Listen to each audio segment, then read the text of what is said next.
¿Cómo le va, Jimena? Buenas noches, un gusto. Muy buenas noches, Marcelo Silva. Siempre es un privilegio conversar con usted, Jimena, y un cordial saludo a Jorge. Jorge Branko Marinkovic ha dicho de que luego de escuchar la respuesta o estas declaraciones del ex ministro Carlos Romero, que se viene el caso Terrorismo 3. ¿Qué le provoca a usted todo esto? Mire, Jimena, desde noviembre del pasado año, a raíz de aquellos sucesos, hemos hablado, en esto del país tiene dos corrientes claramente identificables. Algunos hemos señalado que se produjo una ruptura institucional. Las consecuencias de una ruptura institucional, Jimena, son profundas en un país, no es un evento ni un hecho aislado. Parte de estas consecuencias son que existen grupos comprometidos, no solamente instituciones, sino también actores políticos individualizados. Y cuando estos actores persisten en lo que significa la acción política y se produce un cambio de gobierno, por supuesto, esto está en la política, en una óptica y en una mirada absolutamente fría de lo que ocurre en política. Por supuesto que un grupo, el que hoy toma el poder, siempre va a intentar realizar un ajuste de cuentas. Aquellos hechos de noviembre, Jimena, han producido en el país una ruptura institucional y una profunda muestra de polaridad social, pero también de polaridad política en el país. Existen distintas maneras de poder aplacar y expresarse. Esta polaridad tiene distintas maneras de expresarse. En lo social se aplaca a través de la imposición de un sector social sobre el otro. Lo anula y lo invisibiliza y le impide su acción política. En lo político ya también lo que ocurre es los procesos de judicialización extrema. Seguramente en el siguiente minuto le doy yo un criterio de qué es lo que hay que hacer en estas situaciones para que no tengamos situaciones donde se teme la judicialización de un sector sobre el otro. Venimos de un año de judicializaciones intensas y no corresponde que el país continúe en ese proceso. ¿Solo un año de judicializaciones, Jorge? No. Lo que pasa es que yo hago un corte, Jimena, desde el 10 de noviembre del pasado año. El proceso de judicialización en Bolivia empieza con el gobierno de Sánchez de Lozada del año 93, cuando se judicializa a la Corte Suprema de Justicia, por entonces se denominaba así, al doctor Oblitas, al doctor Entrambasaguas, para poder colocar una corte afín, y donde se judicializa también a la dirigencia del movimiento de la izquierda revolucionaria. A partir de ahí, procesos de judicialización política, la utilización de los jueces como un instrumento de anulación del adversario político.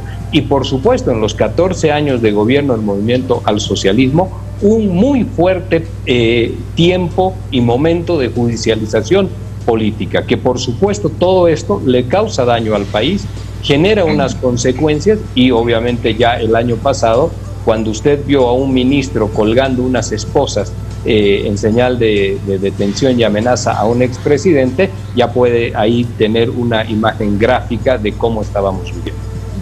Marcelo, usted escuchó lo que al inicio pusimos, la nota que pusimos al inicio, que logramos esta mañana en nuestro programa Fama, Poder y Ganas con Branko Marinkovic, donde anuncia que cree él que se viene el proceso Terrorismo 3.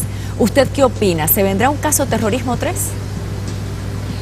No lo sé, Jiménez, es muy probable. Me voy a quedar con algo que es importante.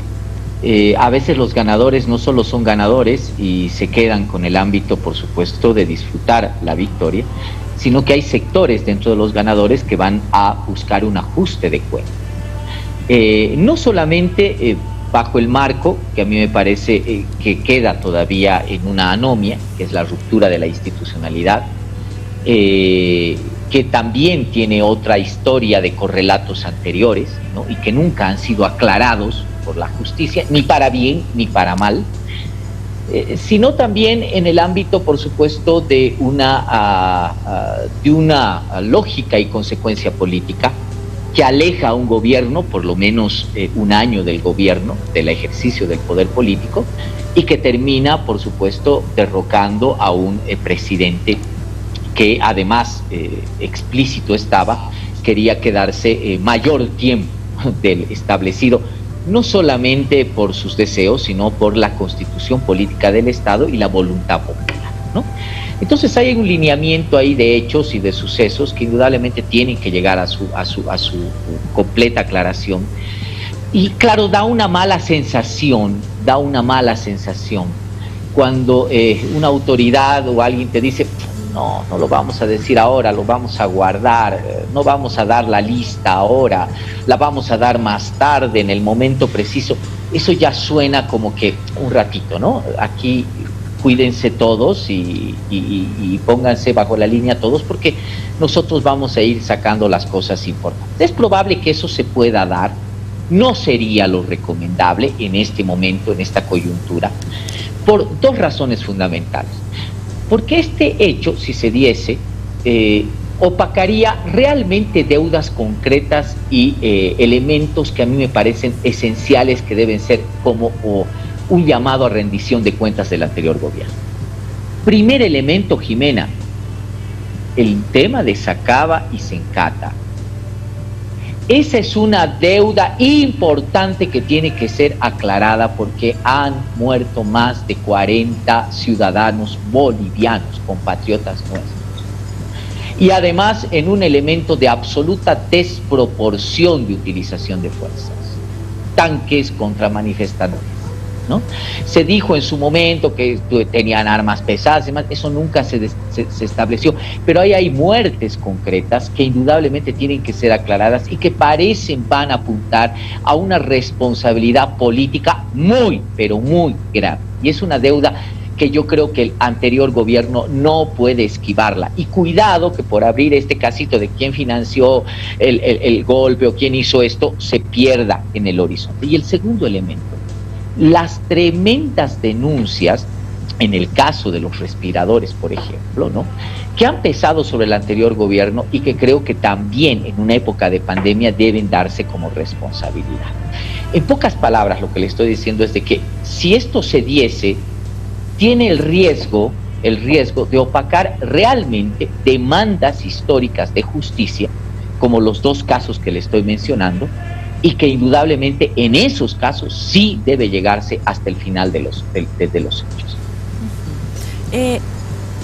Jorge, para ir por partes, porque me gustaría hablar de varios temas. Usted dijo que nos iba a explicar cómo evitar un ajuste de cuentas, porque también hay la percepción en la ciudadanía es que hay la judicialización de la política y que con tal de acallar al opositor o al adversario, como usted dice, no solamente de este gobierno, sino de siempre, empiezan a aparecer los procesos. Sí, Jimena. Cuando hemos hablado ya desde hace un año atrás de que existió una ruptura institucional, de que no existió un fraude electoral, son hechos que finalmente no pueden quedar solamente como una anotación sobre la cual uno escribe en la prensa, sino que son hechos absolutamente trascendentales en la vida institucional de un país. No es un evento anecdótico. En esa perspectiva, esto tiene que ser investigado, tiene que ser profunda y seriamente investigado. En ese sentido, ¿qué es lo que el gobierno debería inmediatamente incorporar?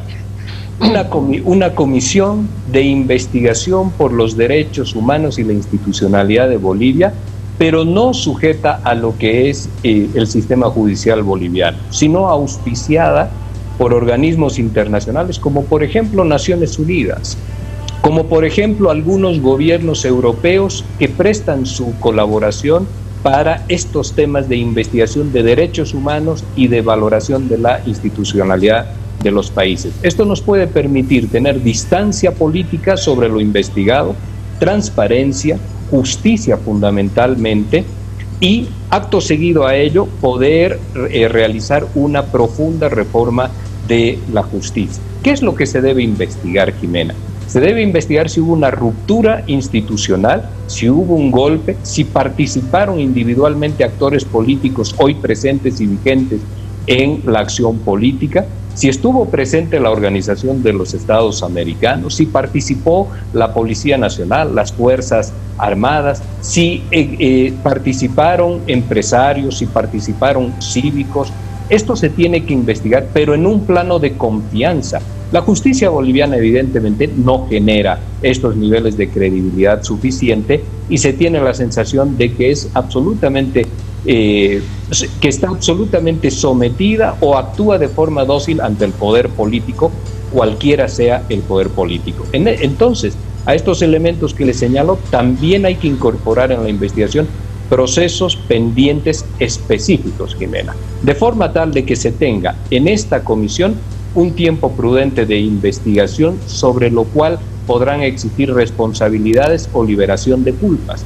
Pero el país tiene que hacer un corte definitivo, no puede repetirse y replicarse un modelo de judicialización ni de venganza. Lo que tenemos que buscar a través de esta comisión es el equilibrio entre los afanes que pueden existir en algunas personas de venganza, entre la intencionalidad que debe existir en otros sectores y en otras personas de lograr impunidad y la justicia en el medio. Este es el equilibrio que debemos lograr. Solo podríamos realizarlo con el auspicio de una comisión que esté comandada por ejemplo, la Organización de Naciones Unidas, que tienen experiencia en esto, el apoyo de gobiernos europeos que tienen experiencia en esto, y producir un corte definitivo para poder mirar después en perspectiva ya hacia adelante, sin revanchas, sin odios y tratando de pacificar el país. Lo contrario, Jimena, es posiblemente replicar modelos. Permítame, por favor, ya que usted ha hablado de los colores de la justicia, justo anoche estuvo con nosotros el ministro de Justicia y hablaba de esto, de que los jueces no pueden ponerse la camiseta azul, luego la verde y luego la azul. Quiero que lo escuchen, por favor. A esto me refería, ministro. A ver, yo lo escucho a usted y la verdad que todas sus palabras son esperanzadoras. La duda que deben tener muchas personas es si estas palabras se traducen en hechos concretos. Por ejemplo, la gente que observa dice, de pronto salen todos los que estaban con procesos del movimiento al socialismo y de pronto comienzan a tener problemas con la justicia, los que eran del gobierno de Yanine Áñez, y por ese lado la gente no ve independencia. Y por otro lado, este mensaje también de Hugo Pepla, que dice que al juez o al fiscal le ponen plata. Yo le pregunto, usted que dice que es juez, ¿conoce a jueces que piden dinero por su sentencia? No digo que conozca y lo denuncie en este momento, pero usted sabe de jueces que cobran por su sentencia, lo escucha en su lugar de trabajo cuando usted está en su ámbito. A ver, estimada Jimena, mira, si yo conociera que un juez ha recibido plata y tuviera pruebas, tengo la obligación de denunciarlo. Creo que ese tema tiene que quedar muy claro. La tolerancia a la corrupción debe ser cero. No podemos aceptar ningún acto de corrupción. Yo rescato tus palabras. No es bueno que la camiseta de los jueces pase de azul a verde y luego azul nuevamente, porque eso daña y destruye la credibilidad de la justicia. El presidente y el vicepresidente me han instruido que garantice la independencia de los jueces, que haga respetar el artículo 3 del Código de Procedimiento Penal. ¿Qué dice ese artículo? Dice que por ningún motivo y en ninguna causa, ninguna autoridad debe intervenir en los casos concretos de la justicia. Lo he señalado el día domingo desde la Casa Grande del Pueblo en nombre del gobierno del presidente Arce y lo ratifico en tu programa. Lo que va a hacer este ministro es garantizarle a los jueces su independencia y eso es lo que estamos haciendo y construyendo. No lo vamos a hacer en una semana, pero sí al término de la gestión espero que pueda volver a tu programa y te pueda decir que hemos logrado que la justicia sea independiente. Esta no es una reforma de estos 5 años, es una reforma que nos va a tomar mucho más tiempo, pero hay urgencias. Hay 5 leyes de emergencia que estamos planteando para este año y definitivamente estamos iniciando el camino. Vamos a continuar y vamos a seguir. Yo en eso te puedo decir que soy bastante persistente. Estoy trabajando en la reforma de justicia desde el 2002 y ahora he llegado a este puesto, pero definitivamente no voy a cesar mientras Dios me dé vida para ver de cambiar esta justicia que quiero tanto y de la que formo parte. Marcelo, ¿cómo puede la población creer en estos procesos? Por ejemplo, los que se están dando ahora, procesos hacia el exministro Murillo, hacia el exministro López o hacia la expresidenta, y en su momento todos los procesos que aparecieron, por ejemplo, contra el expresidente Evo Morales. Es que volvemos a eso, a lo que usted apuntaba inteligentemente, Jimena, al principio. El huevo, la gallina primero. Es decir, más allá de cualquier otro criterio, la justicia tiene ya una tradición, incluso yo diría un poco más larga de la que menciona Jorge, en el sentido de convertirse en un brazo operativo de las decisiones políticas. En el ámbito no solamente de lograr intereses y réditos para las gestiones gubernamentales, sino también para poder controlar políticamente al opositor o para poder controlar al enemigo, entre comillas, eventual. Y eso nos va a marcar que si mañana Luis Arce Catacora no fuese presidente y fuese presidente el del partido de los naranjas o de los verdes o de los más celestitos, la justicia también se pondría esa camiseta sin duda alguna, porque toda la composición, toda la estructura generada en el ámbito del ejercicio y administración de la justicia está para servir al gobierno, ¿no? Por eso, y no hay nada que descubrir aquí, cuando Evo Morales sale del gobierno, y lo dice muy bien Iván, nuestro ministro de Justicia, la justicia se pone verde. Los mismos fiscales, los mismos jueces, los mismos operadores que eran serviles al gobierno de Evo Morales se vuelven serviles al gobierno de Yanine Áñez e inmediatamente inician juicios, persecuciones, mandan a premios, es decir, hostigan a la gente que incluso no tenía nada que ver en el ámbito de una cercanía a hechos de corrupción en la gestión Morales. Esto va a pasar y va a seguir pasando mientras no exista una ruptura y un corte en el ámbito de la justicia. Ahora, preocupa mucho, y aquí va el tema, que sea el ministro de Justicia, parte del Ejecutivo, quien proponga las reformas. Yo siempre he dicho, se debería escoger, y ahí va el problema, la madre del cordero, se debería escoger gente en el órgano judicial que sea capaz de elaborar reformas desde el mismo órgano judicial. Y ese es el gran problema. Es decir, una vez más se habla de autonomía de la justicia y es el ministro de Justicia, parte del Ejecutivo, quien va a hacer las reformas o quien plantea las reformas. Y los miembros del Tribunal Supremo de Justicia, del Tribunal Constitucional, del Consejo de la Magistratura, mutis por el foro. Es decir, ellos no tienen la autoridad, no tienen la capacidad, no tienen los elementos como para proponer una reforma a la justicia. Me parece que no. Y el gran problema esencial vuelve al inicio, y yo creo que por eso Rodríguez Belcé fue muy inteligente al plantearlo.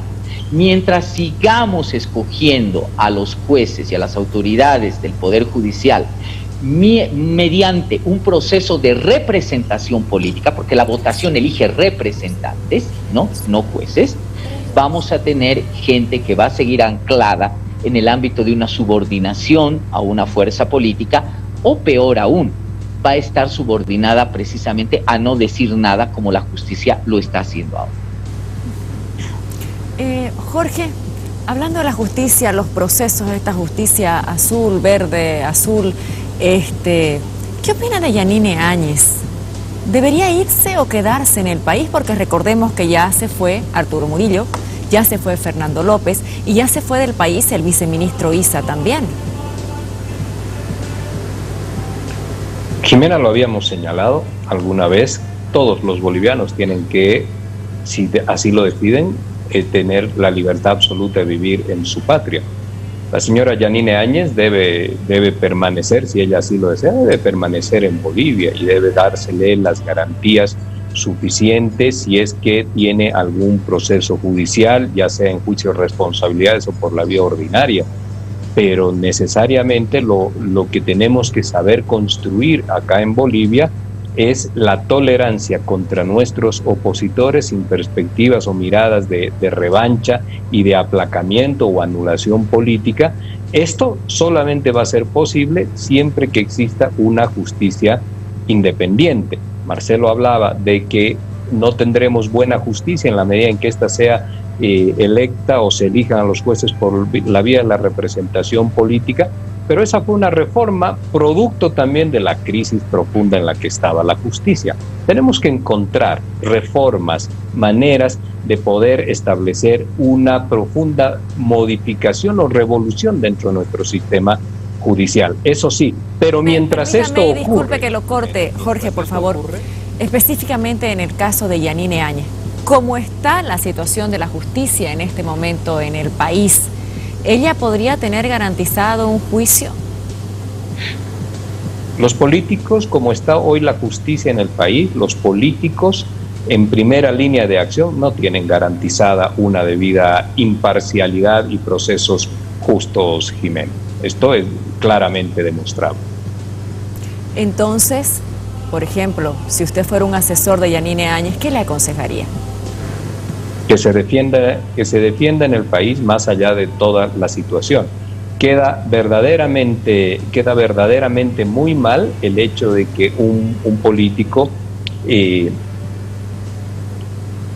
se vaya del país, busque un refugio en algún otro lado y no quiera asumir o enfrentar lo que pueden ser sus responsabilidades. Evidentemente, acá siempre uno se va a encontrar a algo que ya se ha logrado también instalar en el país, y es decir, para no enfrentar las responsabilidades jurídicas que tiene una persona política, se habla inmediatamente que la justicia no ofrece garantías ni el debido proceso.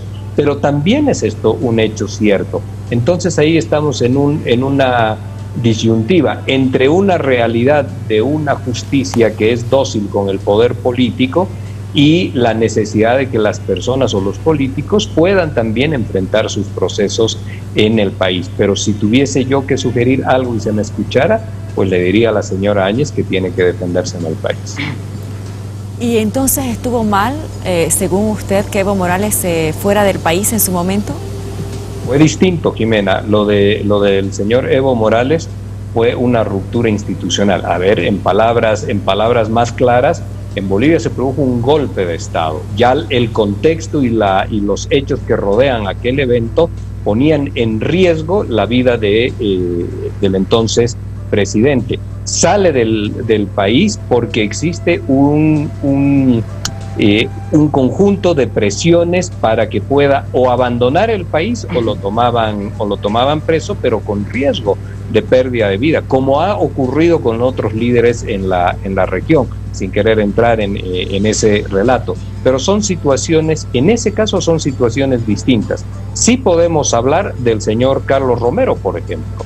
Él tomó la decisión de quedarse en el país, de enfrentar la justicia, de defenderse en los procesos, y obviamente esa justicia absolutamente subjetivizada lo llevó a la detención, lo llevó a la cárcel.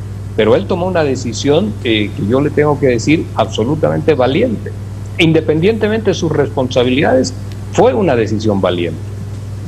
Bien, antes de seguir con lo de Yanine Áñez, porque ya nos ha dicho Jorge 2 veces el tema del golpe de Estado, su opinión, que él lo cree así, que hubo golpe de Estado, el soberano no me va a permitir que me vaya de esa frase. Marcelo, para usted, por favor, ¿eso es lo que hubo? No está claro, Jimena, nunca fue esclarecido. Y yo creo que la idea de las comisiones de la verdad no dejan de tener importancia en esos hechos. Pero hay que entender el correlato, es decir, Bolivia vivió una coyuntura muy compleja y una causa fue la que derivó en otra. Si hay una comisión de la verdad, y estos son los elementos muy duros a veces en las comisiones de la verdad, quieren hacerle un corte radical a la historia donde les conviene hacer el corte, ¿no? Yo creo que debe investigarse qué pasó, y lo dice muy bien Jorge, si en el país hubo fraude o no hubo fraude. ¿Por qué se paró el TREP? ¿Cuáles fueron los elementos? ¿Quién determinó ese elemento irregular? ¿Cuál está la responsabilidad? ¿Hubo o no hubo ruptura institucional? Eso significa qué fue lo que movilizó la gota que colmó el vaso, que fue el motín policial, sin duda alguna, el papel de las Fuerzas Armadas. Pero eso no debe dejar de lado lo que vino después, y que eso a mí me parece tremendo como consecuencia: la muerte de ciudadanos bolivianos. Sacaba y Sencata también tiene que ser parte de esa comisión de la verdad. Es decir, tiene que haber un grupo ahí de elementos que deben ser armonizados y establecidos en la verdad. Yo he sido siempre muy cauto. Nunca he llegado a dar epítetos o titulares, fue un golpe de Estado o fue una ruptura institucional. Siempre me he basado en los hechos de que hay indicios para una cosa, indicios para las otras, pero creo que no deberíamos entrar precisamente a ese calificativo, porque ya entramos en el ámbito de una aseveración que por supuesto no corresponde ni a usted ni nos corresponde a nosotros hacerla, sino por supuesto a la justicia y por supuesto a las comisiones que puedan formarse en el ámbito. Ahora, cierro con esto la idea, Jimena.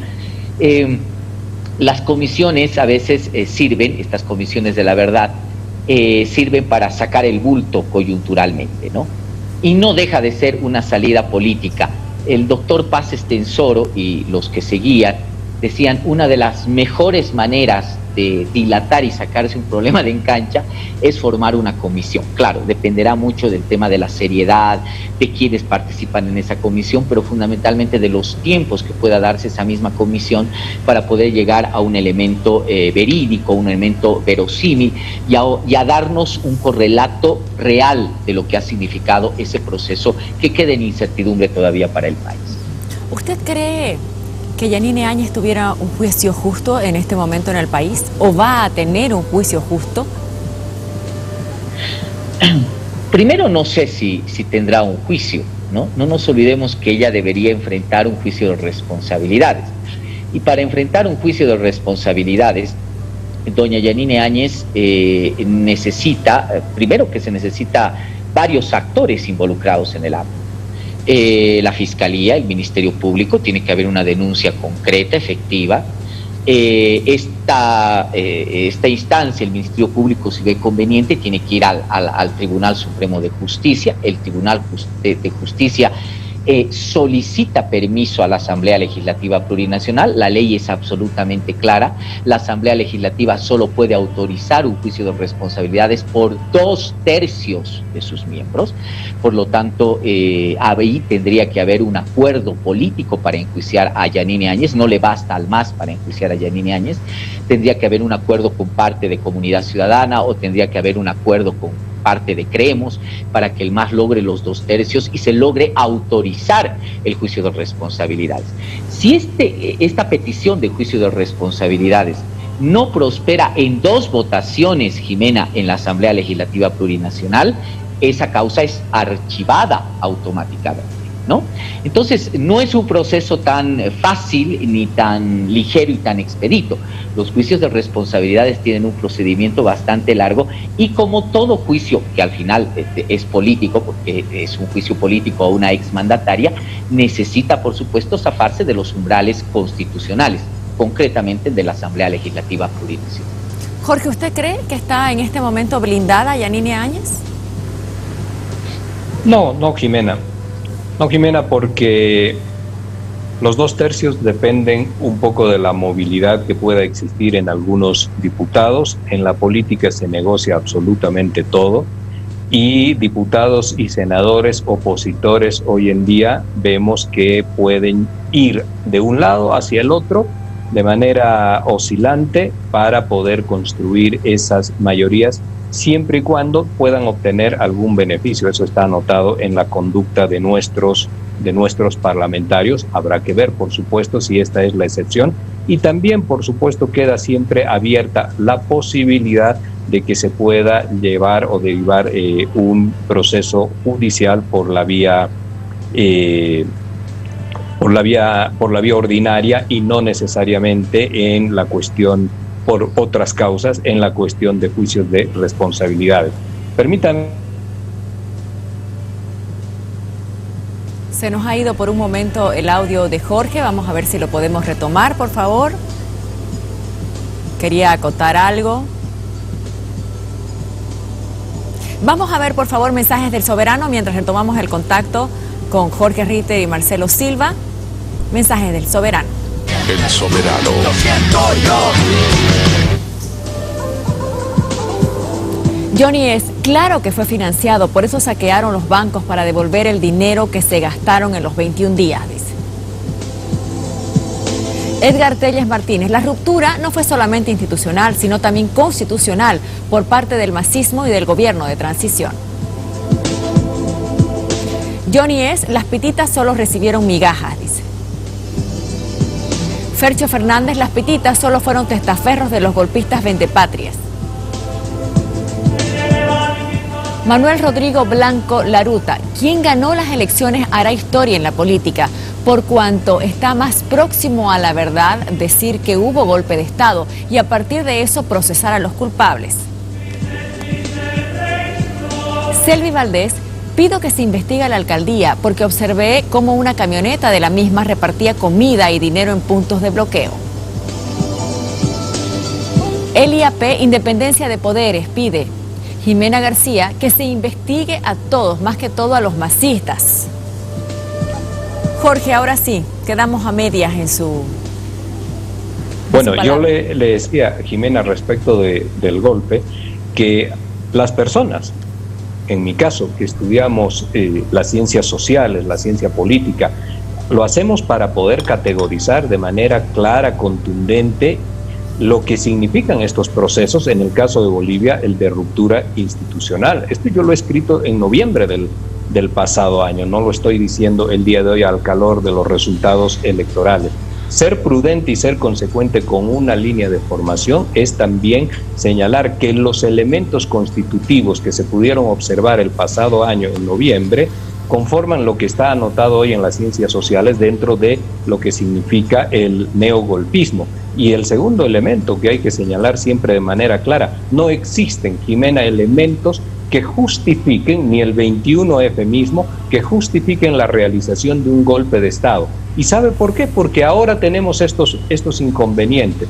Tenemos actores políticos, tenemos empresarios, tenemos cívicos, tenemos fuerzas armadas, instituciones que están comprometidas por lo menos con su nombre y que no podemos dejarlo esto en la nebulosa o en la indefinición de si hubo o no un golpe de Estado. Entonces, las comisiones tampoco, esta comisión que yo señalo, tiene las características de lo que decía el doctor Paz Estensoro, que había dicho que cuando quería alguien diluir un tema, crea una comisión. Estas son comisiones supranacionales, comisiones avaladas por la Organización de las Naciones Unidas, por gobiernos europeos, para poder establecer un corte, que no es un corte interesado en función de alguien, sino que el país no puede seguir en una lógica circular de ajustes de cuentas o de sensaciones de ajustes de cuentas. Tenemos que modificar y dar un salto cualitativo en el país para solucionar esto. Una propuesta es establecer estas comisiones. Otra opción es que dejemos todo a la justicia y de un lado usted escuchará que se está permitiendo que la justicia camine objetivamente y del otro lado se dirá que la justicia se está manipulando. ¿Y a quién le va a creer, Jimena? Necesitamos hacer un corte, dar un salto cualitativo, estructurar institucionalidad en el país a través de una reforma, es decir, construir Estado, construir sociedad, construir instituciones creíbles y pacificar el país. Esto es el arte de el arte de gobernar. Marcelo, antes de finalizar, no me quiero quedar sin comentar algo y hacerle una pregunta sobre un comentario del Soberano que dice que el relato lo hace quien está en el poder. ¿Usted lo ve así? ¿Que el relato de esta historia lo va a hacer en este momento el MAS? Sí, por supuesto. El relato de la historia es el relato de los ganadores, de los vencedores, ¿no? Sin duda alguna.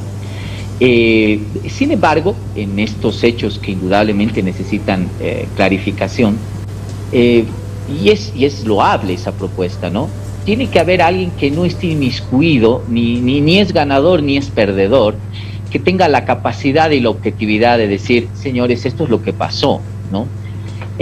No para fines históricos, Jimena, únicamente, no para que una página blanca no para una página blanca de la historia sea llenada, sino fundamentalmente porque hay cosas que, insisto, tienen que establecerse como deudas que son fundamentales. Creo que el tema de Sacaba y Sencata, vuelvo a esta insistencia, no puede quedar en la impunidad, porque todo este correlato terminó en muerte de ciudadanos bolivianos. Tenemos que ser una sociedad donde la muerte de un ciudadano por razones políticas, por cualquier otro tipo de razones, sea un elemento de máxima atención. Merino en el Perú se fue porque murieron 2 o 3 peruanos, ¿no? Se fue. no tuvo otra cosa más que renunciar. Y eso se nota que indudablemente la lógica institucional, la lógica de la justicia, la lógica de la ética política, la lógica de los gobiernos del Perú pueden aguantar todo menos muertos. Y creo que eso debería replicarse en el país. Por lo tanto, esos hechos indudablemente tienen que arreglarse, tienen que ser concluidos y tienen que salir absolutamente a la verdad. Ojalá se aclare ese tema, no quede como una nebulosa, no quede como una deuda histórica, pero para eso precisamente están hechas estas comisiones de la verdad, que tratan de ver desde fuera el correlato de la historia y no precisamente reduzca la historia a los perdedores que se victimizarán o a los vencedores que por supuesto tendrán otra visión de los hechos. Muy bien, quiero agradecerles, Jorge, Marcelo, por haber estado esta noche en No Mentirás. Agregar algo brevemente, adelante. 20 segundos, por favor. Adelante. ¿Por qué sucedieron? Es una pregunta para los bolivianos, para la reflexión. ¿Por qué sucedieron los hechos de Sencata y de Sacaba? Si el gobierno de entonces no reprimía, como correlato de lo que había sucedido el 10 de noviembre, no reprimía en Sencata y en Sacaba, el gobierno no se sostenía. Esto es una de las muestras, de las fundamentaciones de lo que se produjo, en el país fue una ruptura institucional. Y esa ruptura institucional tiene su espacio, su margen y su acción de fuerza para poder sostener a quien se posicionaba en el gobierno. Si no, no hubiese tenido ningún tipo de posibilidad. Concuerdo plenamente que las familias que hoy están incompletas, que están mutiladas por la gente que ha quedado herida y gente que tiene todavía presos en las cárceles de Bolivia a raíz de aquellos sucesos, necesitan una respuesta del Estado, pero una respuesta de independencia, de transparencia, que debería darla una comisión de estas características. Pero el Estado les tiene que hablar a estas familias. No es cuestión de que muera alguien, bien señala Marcelo. No puede existir esto en el país y quedar como un evento anecdótico porque, por decirlo de manera familiar, en estas fiestas que se aproximan de fin de año, esas familias no tienen hijos, no tienen hermanos, no tienen padres. Esto no puede suceder en la construcción de un Estado. Entonces se tiene que establecer en justicia transparente, independiente, se tienen que establecer las responsabilidades de quienes participaron en aquello y cerrar este evento en el marco de la institucionalidad y de los debidos procesos y dar en ese sentido, sí, una vuelta a la página y volver a mirar hacia adelante. Muy bien, muchísimas gracias, Jorge, muchísimas gracias, Marcelo. Gracias, Jimena, saludos Jorge. Para ti también, Marcelo. La gente que consume colágeno le sonríe a la vida.